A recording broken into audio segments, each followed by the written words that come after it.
नमस्कार विद्यार्थी मित्रांनो, स्टडी फ्लो कोर्सेसमध्ये आपलं पुन्हा एकदा सर्वांचं स्वागत आहे. मित्रांनो, आज आपण बीएससी अंतर्गत येणारा BSc in plant biology and plant biotechnology या कोर्स बद्दल डिटेलमध्ये माहिती पाहणार आहोत की हा कोर्स ऍक्च्युअली मध्ये काय आहे, याच्यामध्ये काय शिकवलं जातं, याचा सिलेबस काय, हा कोर्स केल्यानंतर तुम्हाला पुढे कोणती नोकरी लागू शकते किंवा कोणकोणती गव्हर्नमेंट जॉब आहेत, प्रायव्हेट जॉब आहेत, तसंच कुणी हा कोर्स करायला पाहिजे, अशा सर्व प्रश्नांची उत्तरे तुम्हाला या व्हिडिओमध्ये मिळतील. त्याच्यामुळे हा व्हिडिओ शेवटपर्यंत पहा आणि चॅनलवर जर नवीन आलेला असाल तर सबस्क्राईब नक्कीच करा. So let's begin.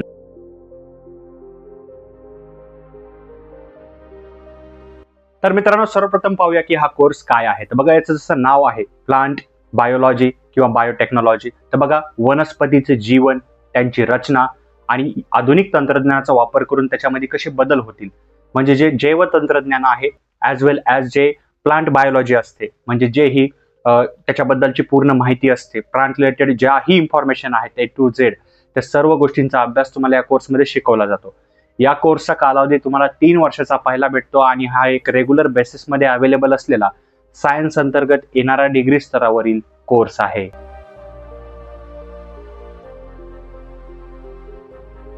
तर मित्रांनो, आता आपण या कोर्सची एलिजिबिलिटी पाहूया. जर तुम्हाला या कोर्सला ऍडमिशन घ्यायचे असेल तर तुमची 12वी PCB म्हणजे फिजिक्स, केमिस्ट्री, बायोलॉजी यामधून तुमची 12वी कंप्लीट असणे गरजेचं आहे. काही कॉलेजेसमध्ये मॅथ हा विषय पाहिला जातो, पण मोस्ट ऑफ बायोलॉजीवर फोकस असतो. त्याच्यामुळे जर तुम्ही 12वी PCB मधून उत्तीर्ण केली असेल आणि जर तुम्हाला मिनिमम 55 ते 60% मार्क असतील, म्हणजे 55 to 60% मार्क्स असतील, तर तुम्हाला इझिली कोणत्याही कॉलेजमध्ये ऍडमिशन जे आहे ते मिळून जाते.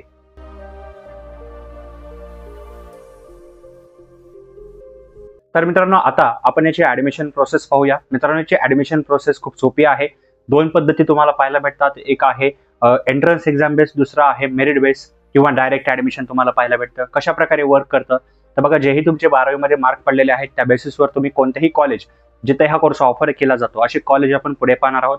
त्या कॉलेजमध्ये जेव्हा केव्हाही ऍडमिशन स्टार्ट होतील, त्याचे नोटिफिकेशन निघतील, तुम्ही डायरेक्टली कॉलेजमध्ये जाऊन ऍडमिशन घेऊ शकता. दुसरं तुमच्याकडे ऑप्शन असतं entrance exam base.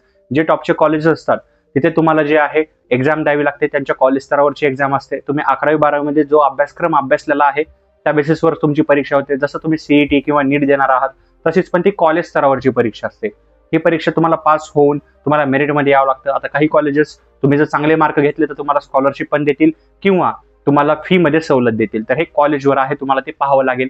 After that तुम्ही तुमची सीट क्लेम करू शकता, तुमचे डॉक्युमेंट्स वगैरे सबमिट करून ऍडमिशन घेऊ शकता. हे दोन्ही प्रोसेस जे आहेत त्या हायब्रिड मोडमध्ये अवेलेबल असतात, म्हणजे तुम्ही ऑनलाईन ॲज वेल एज ऑफलाईन पद्धतीने पूर्ण ऍडमिशन प्रोसेस जे आहे ते कंप्लीट करू शकता. बाकी अधिक माहितीसाठी डिस्क्रिप्शनमध्ये फर्स्ट लिंक दिलेली आहे, तिथे क्लिक करून रीड करायला विसरू नका.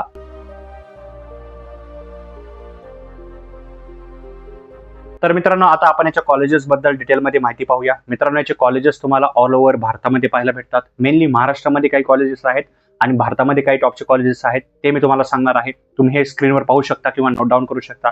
यामध्ये महात्मा फुले कृषी विद्यापीठ येतं, तसेच फर्ग्युसन कॉलेज जे पुण्यामध्ये आहेत येतं, Rajiv Gandhi institute of IT and biotechnology Bharati Vidyapeeth येतं, PDKV ज्याला पंजाबराव देशमुख कृषी विद्यापीठ म्हणतात ते येतं, SPPU येतं, मुंबई युनिव्हर्सिटी येते, तसेच MGM युनिव्हर्सिटी येते. हे काही महाराष्ट्रातल्या टॉप कॉलेजेस किंवा युनिव्हर्सिटी आहेत, तिथे हा कोर्स ऑफर केला जातो. आता भारतामध्ये जर तुम्हाला इतर राज्यामध्ये हा कोर्स करायचा असेल तर तुम्ही तेही करू शकता. जसं मद्रास ख्रिश्चन कॉलेज चेन्नईमध्ये आहे, स्टेला मारिस कॉलेज चेन्नईमध्ये आहे, प्रेसिडेन्सी कॉलेज चेन्नईचे, तसेच बनारस हिंदू युनिव्हर्सिटी वाराणसी, दिल्ली विद्यापीठ दिल्लीमध्येच, सेंट स्टीफन्स कॉलेज दिल्ली आणि भारतीय विज्ञान संस्था ज्याला IISc म्हणलं जातं, हे पण कॉलेज आहे जिथे हा कोर्स ऑफर केला जातो किंवा युनिव्हर्सिटी आहेत.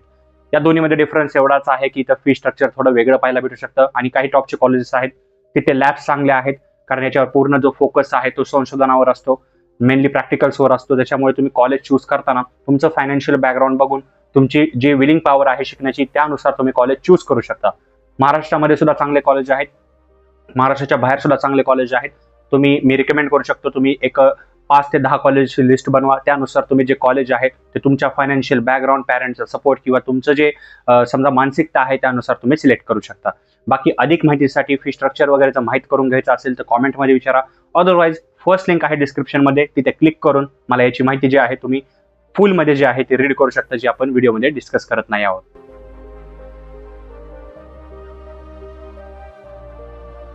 तर मित्रांनो आता आपण याच्या कालावधीबद्दल डिटेलमध्ये माहिती पाहूया. मित्रांनो याचा कालावधी तुम्हाला 3 वर्षाचा पाहायला भेटतो. रेग्युलर बेसिसमध्ये अवेलेबल असलेला हा कोर्स आहे. आता रेग्युलर बेसिसमध्ये काय तर बघा, तुम्हाला रेग्युलर कॉलेजमध्ये जाऊन हा कोर्स पूर्ण करावा लागेल. म्हणजे रेग्युलर तुम्हाला प्रेझेंटी द्यावी लागेल. त्याचबरोबर जर तुम्ही कृषी विद्यापीठातून हा कोर्स करत असाल तर तुम्हाला तिथे 4 वर्षाचा हा कोर्स पाहायला भेटू शकतो. पण जी पद्धत असते याच्यामध्ये सेमिस्टर पद्धत असते. 5 ते 6 महिन्यामध्ये एक सेमिस्टर कंप्लीट केलं जातं. असे 3 वर्षामध्ये तुमचे 6 सेमिस्टर असतात. एका वर्षामध्ये 2 सेमिस्टर पाहायला भेटतात. सेमिस्टर जे पहिलं इयर असतं त्याच्यामध्ये तुम्हाला बेसिक प्लांट बद्दल माहिती दिली जाते. सेकंड इयरमध्ये थोडं ॲडव्हान्स असते, जे प्लांटचं स्ट्रक्चर असतं किंवा त्याचे इंटरनल जेही पार्ट्स आहेत त्याच्याबद्दल माहिती दिली जाते. आणि थर्ड इयरमध्ये इंटर्नशिप किंवा जे तुम्ही इंडस्ट्री रेडी व्हाल यासाठी तुम्हाला त्या गोष्टींवर फोकस केला जातो. आपण ज्यावेळेस सिलेबस पाहूया त्यावेळेस तुम्हाला क्लिअरन्स मिळून जाईल. त्याचबरोबर जेव्हा तुम्ही हा कोर्स कंप्लीट कराल, ॲक्च्युअली तुम्ही 3 वर्षानंतर तुम्हाला सर्टिफिकेट मिळते, जे तुमचे डिग्री सर्टिफिकेट असते. हे तुम्ही फर्दर स्टडीजसाठी यूज करू शकता. म्हणजे पुढे हायर एज्युकेशन मिळू शकता, तसेच गव्हर्नमेंट जॉबसाठी अपेअर होऊ शकता किंवा प्रायव्हेट सेक्टरमध्ये सुद्धा तुम्ही जॉब मिळवू शकता. आता ह्या जॉब कोणत्या आणि सिलेबस काय हे आपण फर्दर पुढे पाहणारच आहोत.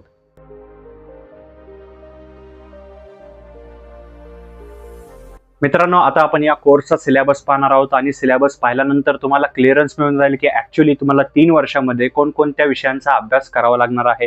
तर जसं तुम्ही स्क्रीनवर पाहू शकता, यामध्ये algology and bryology, mycology, cell biology and evolution, practical, animal diversity lab course, तसेच microbiology, plant anatomy, practicals, plant biotechnology, microbial technology, phytogeography and forestry, plant physiology, तसेच फायटोकेमिकल्स अँड प्लांट बायोकेमिस्ट्री, अशा प्रकारचे वेगवेगळे सब्जेक्ट तुम्हाला पाहायला भेटतात. इथं जे मी सब्जेक्ट सांगितलेले आहेत ते खूप थोडे आहेत. जर तुम्हाला डिटेलमध्ये रीड करायचे असतील तर स्क्रीनला पॉज करून तुम्ही इथेच रीड करू शकता किंवा डिस्क्रिप्शनच्या फर्स्ट लिंकला क्लिक करून तुम्ही याचे मुख्य विषय रीड करू शकता. आता हे सब्जेक्ट मी सांगितले, बऱ्याच जणांना समजत नसेल की ऍक्च्युअली काय आहे. तर बघा तेच आहे, नाव इंग्लिशमध्ये असलं तरी मराठी स्वरूपामध्ये सांगण्याचं काम माझं आहे. तर बघा जो पूर्ण सिलेबस आहे याच्यामध्ये प्लांट बद्दल, म्हणजे जे आपलं रचना असते झाडांची, ती रचना तुम्हाला शिकवली जाते. त्याचबरोबर त्यांची वाढ होते. आधुनिक तंत्रज्ञानाचा वापर करून त्याच्यामध्ये कसे बदल केले जाऊ शकतात, त्यांना कसं अजून जे आहे समजा त्याच्यामध्ये युटिलाइज केलं जाऊ शकतं. त्याचबरोबर त्यांच्यावर पडणारे रोग यांचं निदान, तसेच त्याच्यामध्ये ॲनिमल डायव्हर्सिटी याच्याबद्दल सुद्धा शिकवलं जातं. म्हणजे जे ॲनिमल किंगडम आहे याच्याबद्दल सुद्धा तुम्हाला माहिती दिली जाते. प्लांट बद्दल, जे प्लांटवर समजा छोटे छोटे सूक्ष्मजीव असतात किंवा किडे असतात यांच्याबद्दल तुम्हाला माहिती दिली जाते. याचे सुद्धा विषय आहेत. प्रॅक्टिकल्स असतात, जे समजा नर्सरी असतात, झाडं जिथं उगवले जातात, रोपटे उगवले जातात, तुम्ही नर्सरी आजूबाजूला पाहिली असतील, अशा ठिकाणी तुम्हाला प्रॅक्टिकलसाठी नेलं जातं. म्हणून ज्या कॉलेजमध्ये प्रॅक्टिकल्स होतात, म्हणजे जिथं लॅब्स वगैरे अवेलेबल आहेत अशा ठिकाणी तुम्ही ऍडमिशन घ्यायला पाहिजे. कारण शेवटचं वर्ष याचं खूप महत्त्वाचं आहे. याच्यामध्ये 1 ते 3 महिन्यांची तुम्हाला इंटर्नशिप पण जे असते अनिवार्य असते. काही कॉलेजमध्ये ऐच्छिक आहे, पण मोस्ट ऑफ कॉलेजमध्ये तुम्हाला ही इंटर्नशिप पाहायला भेटेल. तिथे ज्या नर्सरीज असतात किंवा जे बियाणे जिथं बनतात, समजा जे ॲग्रिकल्चर सेक्टर आहे अशा ठिकाणी तुम्हाला पाठवलं जातं संशोधनासाठी वगैरे. तुम्ही रिसर्च करू शकता, खूप काही करता येतं. तर अशा प्रकारचा पूर्ण सिलेबस जो आहे तो तुम्हाला याच्यामध्ये पाहायला भेटतो, या पूर्ण कोर्समध्ये, आणि पूर्ण काही प्लांट रिलेटेड आहे. तर मित्रांनो अशा प्रकारे हा पूर्ण कोर्स डिझाईन केलेला आहे. याची अधिक माहिती मी डिस्क्रिप्शनच्या फर्स्ट लिंकमध्ये दिलेली आहे. क्लिक करून रीड करायला विसरू नका.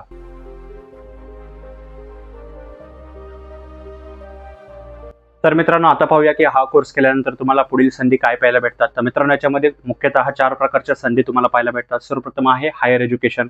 हा BSc अंतर्गत येणारा कोर्स आहे. पुढे तुम्ही MSc करू शकता, ॲज वेल ॲज तुम्ही पुढे PhD किंवा मास्टर सुद्धा करू शकता. पण लक्षात ठेवा, याचा फायदा तेव्हाच होऊ शकतो ज्यावेळेस तुम्ही हा कोर्स सिरियसली कराल आणि तुमच्या मनातून कराल. का? कारण हा जो डिग्रीचा कोर्स आहे हा बेस आहे. तुम्ही ज्यावेळेस पोस्ट ग्रॅज्युएशन जाताल तिथं तुम्हाला रिसर्च वगैरे करावं लागतील, थिसिस वगैरे लिहावं लागतील. तर तुम्हाला अवघड जाऊ नये, ते विषय सोपे जावे यासाठी तुम्हाला जे आहे हा बेस पक्का करणं गरजेचं आहे. पुढचा फ्युचरचा डिसिजन तुम्ही स्वतः घेऊ शकता, कारण तुम्ही हा कोर्स केल्यानंतर तेवढे कॅपेबल व्हाल की तुम्ही तो डिसिजन जे आहे स्वतः घेऊ शकता. यामध्ये फायनान्शियल बॅकग्राऊंड तुम्हाला पाहायचं आहे, पॅरेंटची परमिशन आणि तुमची स्वतःची विलिंग पॉवर किती आहे पुढे अजून एज्युकेशन घेण्यासाठी हे पाहायचं आहे. याचा फायदा काय तर बघा, याचा फायदा हे आहे की तुम्ही हायर एज्युकेशन अचीव्ह केल्यानंतर हायर जॉब्स अचीव्ह करू शकता, हायर पेमेंट्स म्हणजे जेही पॅकेजेस असतात ते अचीव्ह करू शकता. दुसरं तुमच्याकडे ऑप्शन आहे गव्हर्नमेंट जॉब प्रिपरेशन. तर बघा गव्हर्नमेंटच्या वेगवेगळ्या संस्था आहेत किंवा जे ऑर्गनायझेशन आहेत, लाईक फॉरेस्ट डिपार्टमेंट आहे किंवा वन विभाग ज्याला म्हणलं जातं, तसेच बँकिंग क्षेत्र आहे आणि असे खूप सारे जे क्षेत्र आहेत जे याच्याशी रिगार्डिंग आहेत. तुम्ही याचा अभ्यास करून जे आहे एक डिसेंट गव्हर्नमेंट जॉब क्रॅक करू शकता.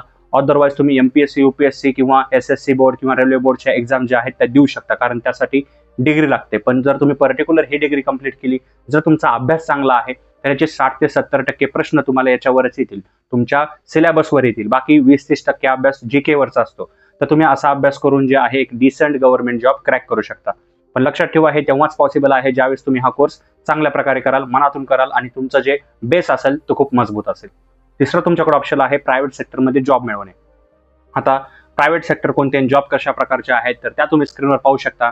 यामध्ये जे central council for research in Ayurvedic sciences आहेत, तसेच wild life institute of India, GB pant institute of Himalayan environment and development, central council for research in homeopathy, union public service commission, forest research institute. तर हे काही organisations आहेत, या under तुम्हाला job दिल्या जातात किंवा जॉब प्रोव्हाइड केल्या जातात. कोणकोणत्या प्रकारच्या जॉब आहेत तर त्याही तुम्ही स्क्रीनवर पाहू शकता. यामध्ये हेल्थ केअर इंडस्ट्रीज, फार्मास्युटिकल इंडस्ट्रीमध्ये जसं प्लांट ऑक्झॉनॉमिस्ट तुम्हाला बनता येतं, प्लांट इकोलॉजिस्ट बनता येतं, plant morphologist, plant cytologist, plant physiologist, plant geneticist, तसेच पॅलिनॉजिस्ट, प्लांट पॅथॉलॉजिस्ट, टीचर किंवा लेक्चरर सुद्धा बनता येतं. म्हणजे ज्याही युनिव्हर्सिटीमध्ये हा कोर्स ऑफर केला जातो तिथं तुम्ही येणाऱ्या पिढीला घडवू शकता, एक टीचर सुद्धा बनू शकता किंवा लेक्चरर बनू शकता. अशा प्रकारचे जॉब असतात. यांचं average package 4.6 lakh to 7 lakh अशा प्रकारचं पॅकेज तुम्हाला पाहायला भेटतं. जर तुम्ही पुढे PhD किंवा मास्टर्स वगैरे केलेलं असेल तर हे पॅकेज 10 लाखांच्याही वर जातं किंवा आकडे याच्यापेक्षाही हायर असू शकतात. त्याचबरोबर चौथी जी संधी मी सांगितली होती ती आहे प्रायव्हेट सेक्टरमध्ये, म्हणजे स्वतःचा बिझनेस ओपन करणे. जर तुमचं फायनान्शियल बॅकग्राऊंड चांगला आहे, तुम्ही स्वतःचं जे बिझनेस ओपन करू शकता. मग तो नर्सरीचा बिझनेस असेल किंवा त्याचबरोबर तुम्ही ऑर्गॅनिक फार्मिंग कन्सल्टंट बनू शकता, म्हणजे स्वतःचा बिझनेस तुम्हाला ओपन करता येतो. पण लक्षात ठेवा, या जेवढ्याही गोष्टी मी तर चारही पर्याय सांगितलेले आहेत ते तुम्ही त्या प्रकारे तेव्हाच युटिलाइज करू शकता ज्यावेळेस तुमचा बेस मजबूत असेल. म्हणजे ज्याही कॉलेजमधून तुम्ही कोर्स करणार आहात तिथे प्रॅक्टिकल्स, तुम्ही तुमच्या परीक्षा, तुम्ही तुमचा जो क्लिअरन्स असेल अभ्यासाबद्दल, हा तुमचं म्हणजे टॉपिक जे असतात ते क्लिअर असतील. कारण याचंच नॉलेज घेऊन तुम्ही जेही मी इथं पर्याय सांगितलेले आहेत ते चांगल्या प्रकारे युटिलाइज करू शकता. बाकी याच्याबद्दल अधिक माहिती मी डिस्क्रिप्शनच्या फर्स्ट लिंक मध्ये दिलेली आहे, क्लिक करून रीड करायला विसरू नका.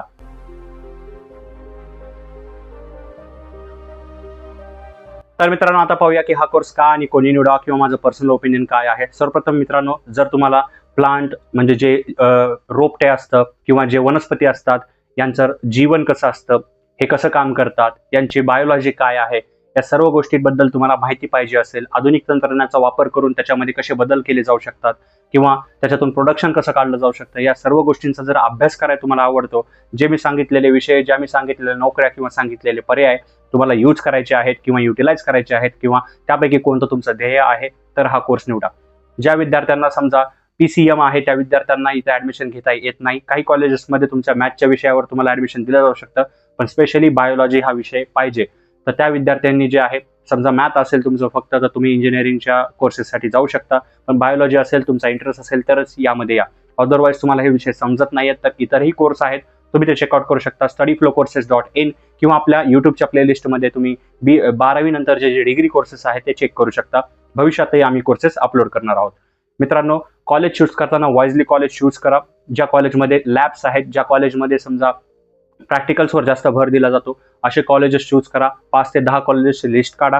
तुमचं फायनान्शियल बॅकग्राऊंड बघूनच चांगलं कॉलेज करा, कारण ज्यावेळेस तुम्हाला विषय सोपे जाणार आहेत तर विषय तुम्ही क्लिअर करू शकता.